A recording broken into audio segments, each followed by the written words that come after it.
Fuck it, mask off. Mask off. Alright folks, welcome back. So we're getting close to the end of 2020 with the release of patch 1.11 that introduced holiday ops after the marathon for the object 274A, and that's likely the 7th or the 8th. But I'm looking forward towards it because it's holiday ops. Everybody look forward towards it, and the loot boxes and stuff. But this year we have Chuck fucking Norris. Everything is ready. We're waiting for you. Join us. We're waiting for you. It's technically a time limit, but he does the rock schmoder. That is fucking awesome. Join us. The rock schmoder. Chuck fucking Norris. So for this video, I want to talk about all the plans and promises made by Wargaming for this year at the end of 2019. Now obviously this year has been crazy with coronavirus and Karens with their mask off. So yeah, political news throughout the whole freaking year and crazy protests and mask off and everybody bickering back and forth. What a fucking wonderful year this year has been. Crazy. So let's take a look at the promises made by Wargaming last year for this year. Obviously nobody knows about the coronavirus and yada yada, so I'll give them somewhat of a slide, but we'll see what they actually planned for this year and if any of those came out true. So 10th anniversary of World of Tanks.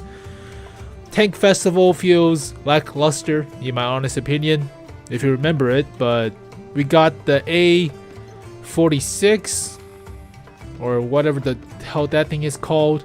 So surprisingly, you get coins if you already have the previous anniversary gifts like the Tech K or the combat car or the Vickers Light Tank Mark 6C. But you get coins for, holy crap, where the hell's the, there it is. So I haven't played it. DPM looks terrible, accuracy looks terrible, alpha looks meh and whatever. And it doesn't look as fast, so I don't know. I could play it, but radio is also garbage. Holy shit, I forgot about that. But what a lackluster 10th anniversary that was. So okay, that's out the window. Crew 2.0. Yeah, that did not happen. That's not even close to being happened. With new commander skills, multiple crew configuration, depending on your gameplay, and yeah, that did not happen. Nope. All right, equipment rework. Technically, I liked it, other than the fact that we did not get that many reimbursement and change of the equipment. So, well, you could make more credits based on if you stock up on a few of the equipments like the vents and other stuff, but they do tend to sell back a little bit more credits than you get for them. So you could have bought them for 250,000, for example, for the large vents or large rammers, but now they cost 600,000 credits, so you can sell them back for additional profit of 50,000 credits. But that was a pain in the ass and whatever. So we do have interesting slots for all the vehicles, but there are a few nitpicks that I have for all the same slots for a vehicle class. So heavy tanks obviously gets a survivability slot. All of them have it, but some heavy tanks are not the same as other heavy tanks. As you've seen with ranked battle mode, we have autoloaders like the T-57 heavy, and it's mostly focused on the damage of the gun rather than the survivability of the vehicle. So I would like to have something that will help boosting up the gun's performance rather than the actual survivability of the vehicle. But oh yeah, they changed the T-54 E1 into a heavy when it's supposed to be a medium. Have a medium tank crew. Okay, fine, whatever. But it also limits the number of actual choices, I think, for most of the vehicles. For example, for my mediums, I would like to have more view range, more DPM, and more horsepower. And that just basically turns down to turbocharger, optics, and rammer for almost all my mediums. But then again, you could have stuff like vertical stabilizer or the gunner sights to help with the accuracy, because the derp gun is not that accurate for the jumbo.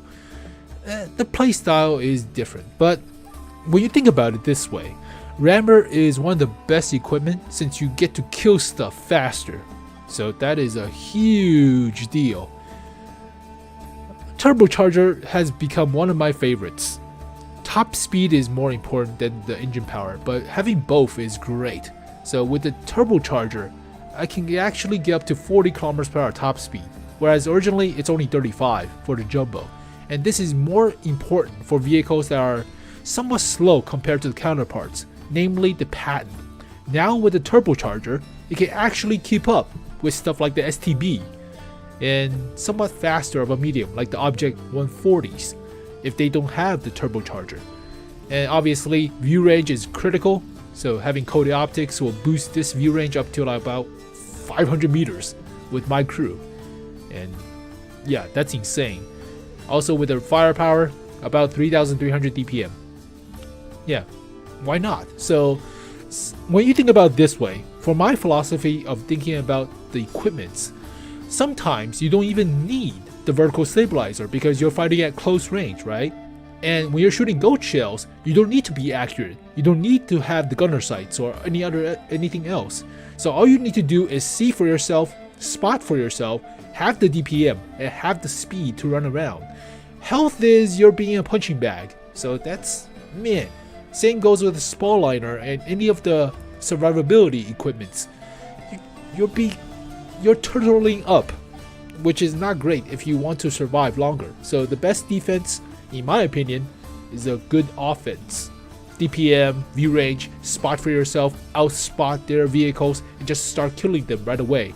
That will let you survive a lot longer. But I do like the choices you get to have. I kinda don't like the pricing though. It's pretty hefty to buy a full set of equipments for a tier 10 or tier 8 even. It costs about 1.8 million in terms of credits to fully equip a tier 8 and above with full equipment sets. That's the same price as a tier 8, close enough. Alright, but I don't know. Also, I do like the terms of Bond Shop. I don't think they mentioned Bond Shop, but I do like refreshing the Bond Shop with more equipments, but the improved equipments cost way too much in terms of bonds, and we don't get as many choices. Also, we don't get as many compensations for the equipment, so I had to sell like a bunch of vertical stabilizers.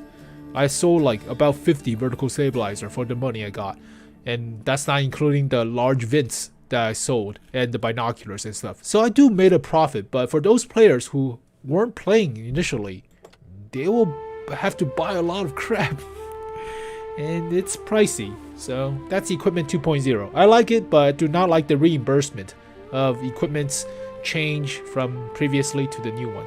Whatever. Alright, New Balance. HP improvements for lower tiers.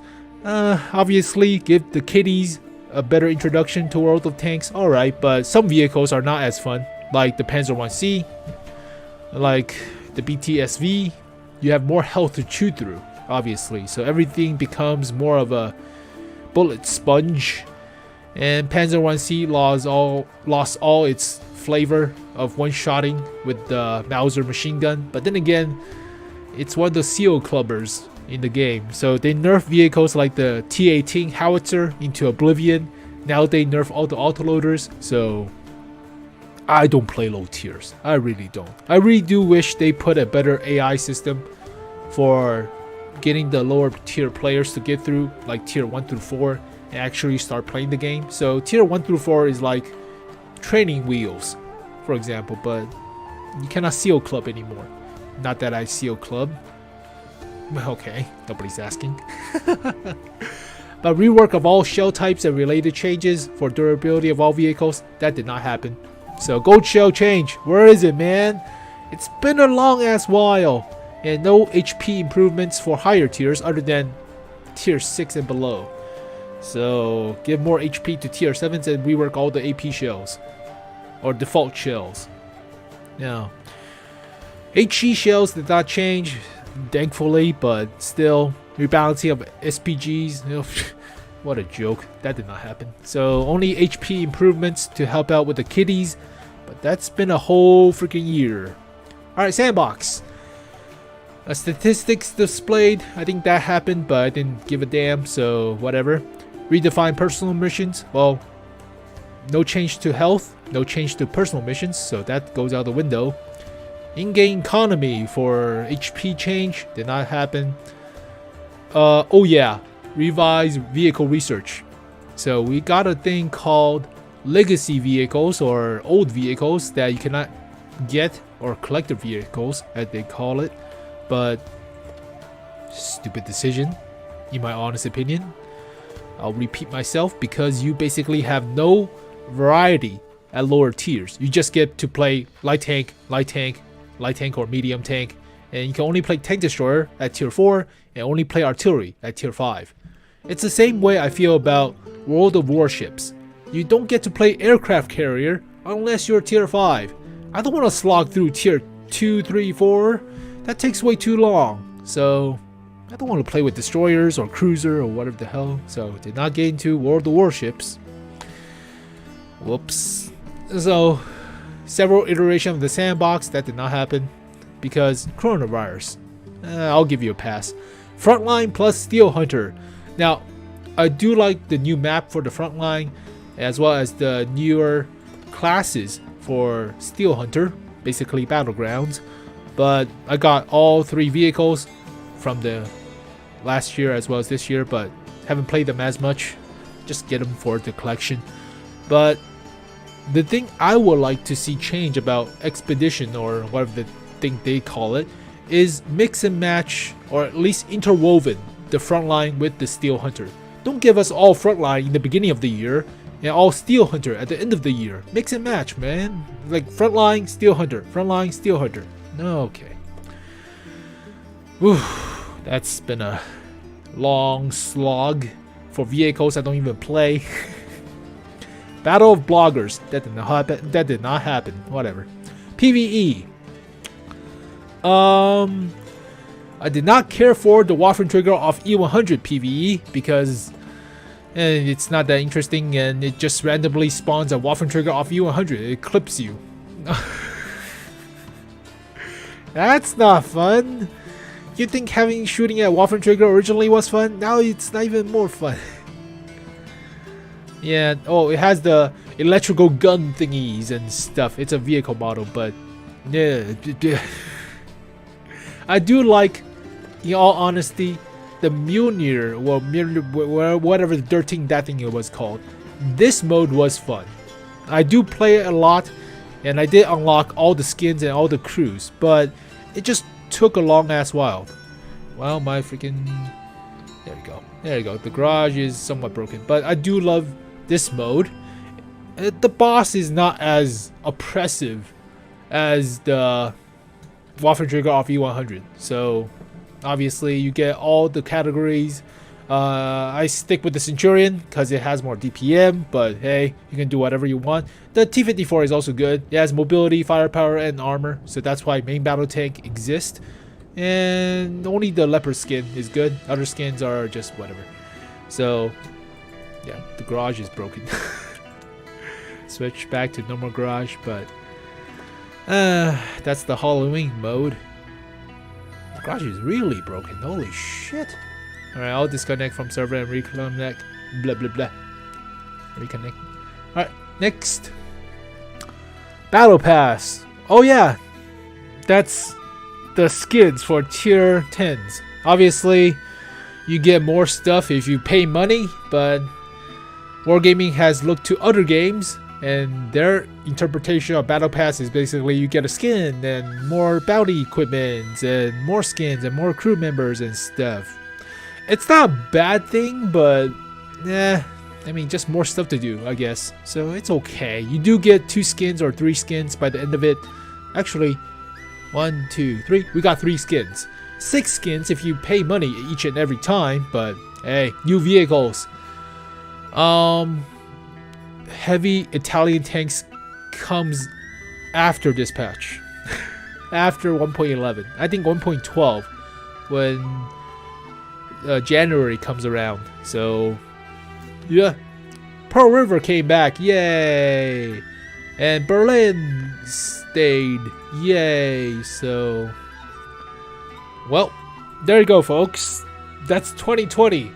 We're waiting on Chuck Norris. Come on, Chuck. Oh no, my screen broke.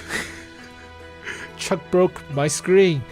But yeah, what I really was looking forward to was the Gold Shell rework, as well as the crew skill rework. Both are very important. Both are very huge, but 2020 has been a crazy year, so you don't get all of that, sadly. So, I mean, we do like the battle pass, and we do like the introduction of multiple stages of Steel Hunter and other stuff, which gives you rewards like French and Russian. So Concept 1B is coming up, which is going to be fun, hopefully. But I usually just collect the vehicles for collecting the vehicles, not for anything else.